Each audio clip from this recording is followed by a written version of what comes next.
نحمدہ ونصلی ونسلم علی رسولہ الکریم۔ ذی الحجہ کا چاند نظر آ چکا ہے۔ ذی الحجہ کے حوالے سے رسول پاک صلی اللہ علیہ وسلم نے بہت زیادہ فضائل بیان فرمائے ہیں، اور قرآن پاک میں بھی ان 10 راتوں کی فضیلت بیان کی گئی ہے۔ والفجر ولیال عشر، میں قسم ہے فجر کی اور 10 راتوں کی۔ ان 10 راتوں سے کون سی 10 راتیں مراد ہیں؟ جمہور مفسرین کے نزدیک اس سے عشرہ ذی الحجہ کی 10 راتیں مراد ہیں۔ اس اعتبار سے اس عشرہ ذی الحجہ کی راتوں کی فضیلت سامنے آ گئی۔ بعض حضرات نے لکھا ہے کہ عشرہ ذی الحجہ کی راتوں کا قیام کرنا لیلۃ القدر کے قیام کی طرح اجر و ثواب رکھتا ہے۔ اور دن کے حوالے سے رسول پاک صلی اللہ علیہ وسلم نے ارشاد فرمایا کہ جو دن کو روزہ رکھتا ہے اللہ جل شانہ اس کو 1 سال کا اجر و ثواب عطا فرماتے ہیں۔ اس سے عشرہ ذی الحجہ کے دن کی بھی فضیلت سامنے آ گئی اور رات کی بھی فضیلت سامنے آ گئی۔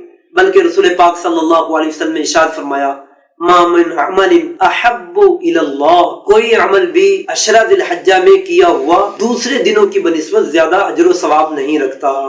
یعنی جو عمل عشرہ ذی الحجہ میں کیا جائے اللہ جل شانہ کے ہاں باقی دنوں کی بنسبت بہت زیادہ اجر و ثواب رکھتا ہے۔ اس اعتبار سے عشرہ ذی الحجہ میں جو عمل بھی کیا جائے اللہ کے ہاں اجر و ثواب ہے۔ اس میں ہم نماز پڑھیں، نوافل کا اہتمام کریں، روزوں کا اہتمام کریں، صدقات خیرات کا اہتمام کریں، اپنے گھر والوں پہ خوب صدقہ خیرات کریں۔ غرض یہ کہ جو نیکی بھی ہو وہ اللہ جل شانہ کے ہاں عام دنوں کی بنسبت بہت زیادہ اجر و ثواب رکھتی ہے۔ اسی طرح رسول پاک صلی اللہ علیہ وسلم نے اس عشرہ ذی الحجہ میں کچھ خصوصیت کے ساتھ ہدایات دی ہیں۔ مثلا جن احباب نے قربانی کرنی ہو یا جن پر قربانی واجب ہے، یا اسی طریقے سے وہ لوگ جن پر قربانی تو واجب نہیں لیکن وہ قربانی کرنے کا ارادہ رکھتے ہیں، ایسے لوگ ناخن اور بال ذی الحجہ کے چاند نظر آنے سے پہلے کاٹ سکتے ہیں۔ ذی الحجہ کے چاند نظر آنے کے بعد ایسے لوگ اپنے ناخن اور بال نہ کاٹیں، بلکہ اس کو مستحب کہا، یعنی اللہ جل شانہ کے ہاں یہ پسندیدہ عمل ہے۔ چونکہ حج کا مبارک مہینہ چل رہا ہے اور حاجی لوگ جب احرام باندھتے ہیں تو احرام باندھنے کے بعد ان کے لیے ناخن اور بال وغیرہ کاٹنے کی اجازت نہیں ہے۔ تو حاجیوں کے ساتھ مشابہت ہو جائے یہ میرے آپ کے لیے سعادت ہے۔ اللہ جل شانہ کا خصوصی فضل و کرم ہے کہ ان کے ساتھ مشابہت کے لیے جن لوگوں نے قربانی کرنی ہو ان کو بھی اسی طرح کی ہدایات ہیں۔ ہاں اگر ناخن اور بال اتنے زیادہ بڑھ گئے، 40 دن سے زیادہ کا وقت گزر چکا ہے، تو یہ چونکہ حرام ہے تو اس اعتبار سے وہ ناخن اور بال کاٹ سکتے ہیں۔ چونکہ صرف اور صرف یہ حکم مستحب کے درجے میں ہے، اور ایک طرف مستحب عمل ہے اور دوسری طرف آدمی حرام کا ارتکاب کر رہا ہے، گناہ کا ارتکاب کر رہا ہے، چونکہ صفائی ستھرائی کو شریعت نے بہت زیادہ پسند فرمایا ہے۔ اس اعتبار سے ایسے لوگ کاٹ سکتے ہیں۔ اسی طرح ایک خصوصی ہدایت 9 ذی الحجہ کی فجر سے لے کے 13 ذی الحجہ کی عصر تک تکبیرات تشریق کا کہنا ہے کہ جو آدمی یعنی مرد ہو یا عورت جب نماز سے فارغ ہو جائے، وہ جماعت کی نماز ہو یا اکیلے کی نماز ہو، ہر ایک کے لیے ایک مرتبہ تکبیرات تشریق کہنا ضروری ہے۔ تکبیرات تشریق کے الفاظ سن لیں: اللہ اکبر، اللہ اکبر، لا الہ الا اللہ، واللہ اکبر، اللہ اکبر، وللہ الحمد۔ اسی طرح ایک عمل رسول پاک صلی اللہ علیہ وسلم نے 9 ذی الحجہ کا یعنی عرفہ کے دن کا بیان فرمایا۔ 9 ذی الحجہ کو روزہ رکھنا عام دنوں میں روزہ رکھنے کی بنسبت بہت زیادہ اجر و ثواب رکھتا ہے۔ مثلا حدیث میں آتا ہے جو آدمی 9 ذی الحجہ کا روزہ رکھتا ہے اللہ جل شانہ اس کے 1 سال پچھلے کے اور 1 سال آئندہ کے گناہوں کو معاف فرما دیتے ہیں۔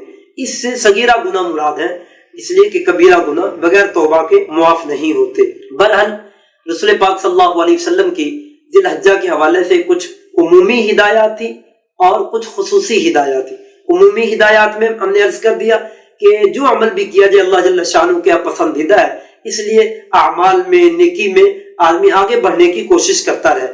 جیسے رمضان میں ایک فضا ہوتی ہے، رمضان میں اجر و ثواب بڑھا دیا جاتا ہے، اسی طریقے سے ذی الحجہ میں بھی آدمی ایک فضا بنائے۔ قرآن پاک کی تلاوت ہے، ہمارے گھروں میں مستورات ہے، وہ قرآن پاک کی خوب تلاوت کر رہی ہوں، ایسے ہی نفلی عبادات کا اہتمام کر رہی ہوں، بچے بھی، اور عام طور پر چلتے ہوئے سبحان اللہ، الحمدللہ، لا الہ الا اللہ، واللہ اکبر کا خصوصی اہتمام کرتے رہے۔ اس لیے کہ سیدنا عبداللہ ابن عباس رضی اللہ عنہ فرماتے ہیں کہ رسول کریم صلی اللہ علیہ وسلم نے ارشاد فرمایا کہ ان دنوں میں تسبیح، تکبیر اور تحلیل کا بہت زیادہ اہتمام کرتے رہو، اور یہ دونوں چیزیں تیسرے کلمے سبحان اللہ والحمدللہ ولا الہ الا اللہ واللہ اکبر میں آ جاتی ہیں۔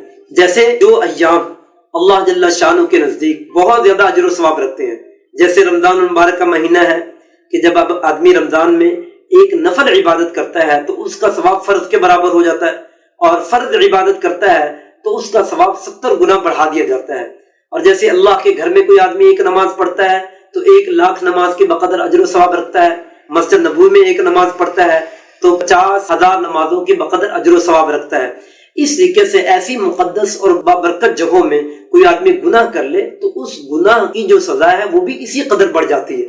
ضابطہ یہ ہے کہ جہاں نیکی کا پوائنٹ اوپر چلا جاتا ہے وہاں گناہ کا پوائنٹ بھی اوپر چلا جاتا ہے۔ اسی طرح ذی الحجہ میں جہاں اجر و ثواب بہت زیادہ ہے، جو عبادت بھی کی جائے اللہ جل شانہ بہت زیادہ اجر و ثواب عطا فرماتے ہیں، وہاں گناہ کا پوائنٹ بھی اوپر چلا جاتا ہے۔ خدا نخواستہ اگر گناہ ہو جائے تو اس کا جرم بھی بہت زیادہ بڑھ جاتا ہے۔ اس لیے کم از کم آخری درجہ یہ ہے، فرائض کے علاوہ نفلی عبادات میں اگر نیکی زیادہ نہ ہو تو آدمی کم از کم گناہ سے بھی بچتا رہے، گناہ بھی نہ ہو۔